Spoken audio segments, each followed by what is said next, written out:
Con este vídeo vamos a empezar a trabajar el urbanismo para nuestra asignatura de Geografía e Historia de tercero de la ESO. Debemos de partir del concepto de ciudad. Para empezar, debemos de entender qué es una ciudad. Es un término bastante general, se utiliza por múltiples ciencias y además coloquialmente nos interesa hoy simplemente desde el punto de vista geográfico. Un poblamiento urbano, es decir, una ciudad, se caracteriza por una serie de criterios que la diferencia, por ejemplo, del poblamiento rural que veis a la derecha. Sería el primer criterio el número de habitantes, su población y la densidad o concentración. Partimos de que en España serían 10.000 habitantes y 150 habitantes por kilómetro cuadrado, lo que se tendrían en cuenta. Esta cantidad varía según cada estado. Otro de los criterios será las actividades económicas que se dan. En el ámbito rural, es decir, en los pueblos, la actividad predominante va a ser la primaria, el trabajo de la tierra, la naturaleza, además, como no, de la función residencial. En cambio, las actividades económicas, fundamental en el ámbito urbano, es decir, en la ciudad, será el sector secundario y terciario, existiendo una mayor diversidad de actividades, frente a un aspecto más concreto en el ámbito rural. Un tercer criterio sería su extensión y morfología.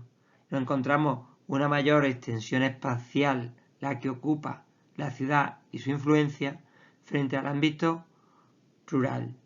El poblamiento rural es un espacio más reducido, además también varía en la morfología, es decir, la forma. La ciudad presenta edificios de mayor altura, podéis ver en la imagen rascacielos, edificios de bloques de viviendas, frente a lo que serían edificios de 1-2 alturas en el ámbito rural, en el ámbito de los pueblos, presentando una predominancia de viviendas unifamiliares frente a edificios de bloques de viviendas en lo que sería la ciudad. Respecto al trazado, vemos unas calles más amplias, avenidas en las urbes, frente a lo que serían los pueblos. Otro criterio sería el equipamiento, es decir, el uso artificial del suelo, ya que en el ámbito urbano se extiende teniendo centros de salud, centros de educación, edificios y espacios para el ocio, como zonas verdes artificiales. En cambio, en el ámbito rural, en el ámbito de los pueblos, de los poblamientos rurales, nos encontramos con que este es más limitado y ese uso artificial del suelo, visible en esas zonas verdes artificiales, es también menor. El último aspecto a considerar sería la mayor diversidad de funciones.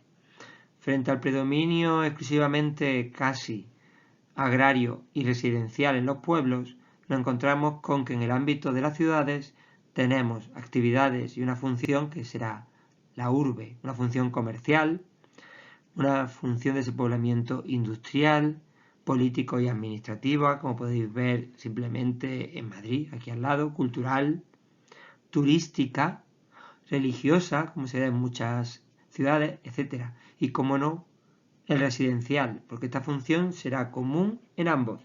Residencial simple y llanamente sería donde se vive,